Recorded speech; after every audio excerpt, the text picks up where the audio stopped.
जान की सब खिड़कियां ठीक से बंद करने ही लगती है कि तभी उसे अपने घर के दरवाजे पर जोर जोर से खटखटाने की आवाज़ें सुनाई देती है। इन आवाज़ों को सुनकर जानकी और सुमेर के चेहरे डर से पीले और हाथ पैर ठंडे पड़ जाते हैं।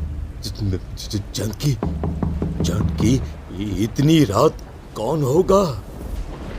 पता नहीं, ऐसा लग रहा है कोई बुरी तरह से दरवाजा खटखटा रहा है। अरे हाँ, पर किसी की आवाज भी तो नहीं आ रही। क्या करूं? दरवाजा खोल लूं या नहीं? कहीं ऐसा ना हो कि किसी को हमारी मदद की जरूरत हो।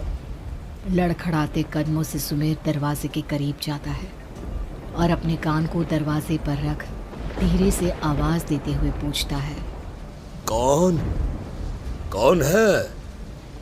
कौन है वहां? तभी एक बेहद डराने वाली आवाज उसके कानों से टकराती है। दरवाजा खोलो, दरवाजा खोलो, वरना आज की रात इस गांव में कोई जिंदा नहीं बचेगा।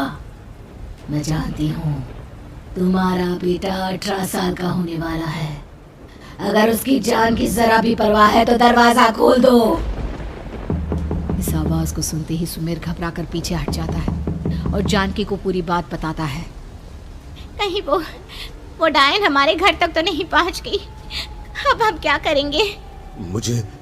मुझे दरवाजा खोलना ही होगा जानकी। मेरे पास अब कोई रास्ता नहीं है। इतना कहकर सुमेर डर से अपनी दोनों आंखें कसकर बंद करता है और कांपते हाथों के साथ झटके से दरवाजा खोल देता है। तभी किसी के जोर से हंसने की आवाज सुमेर और जानकी को सुनाई देती है। उस आवाज को सुन दोनों दरवाजे की तरफ देखते हैं और सामने अपने बेटे राहुल को खड़ा देख दंग रह जाते हैं। राहुल के हाथ में उसका मोबाइल होता है जिसमें से वो आवाज बज रही थी। ये क्या मजाक है? और तू यहाँ, तुझे मना किया था ना गांव में आने को, समझ में नहीं आता क्या? 18 साल का होने वाला है तू। माँ, आप लोग भी पता नहीं किन अंधविश्वास भरी बातों पर भरोसा करते हैं। क्या मैं अपने घर नहीं आ सकता? आप लोगों से नहीं मिल सकता? देख बेटा, हमने तुझे किसी वजह से ही इस गांव से दूर रखा था और यहाँ आकर तूने अच्छा नहीं किया। चल, मैं तुझे अभी के अभी वापस शहर छोड़कर आता हूँ। ओफो पापा, आप बेकार की बातों से परेशान हो रहे हैं।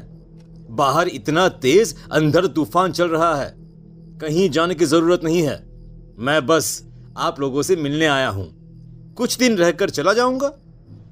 दिमाग खराब हो गया है इस लड़के का, नहीं जानता कि इस गांव में ये सुरक्षित नहीं है। किसने कहा था तुझे यहाँ आने को? ये आवाजें सुन, बाहर से जो आवाजें आ रही है तुझे सुनाई नहीं देती क्या? अरे माँ, जब जोर से तूफान चलता है, तेज हवाएं चलती हैं, तो इसी तरह की आवाजें आती हैं। ये बहुत नॉर्मल है माँ। नॉर्मल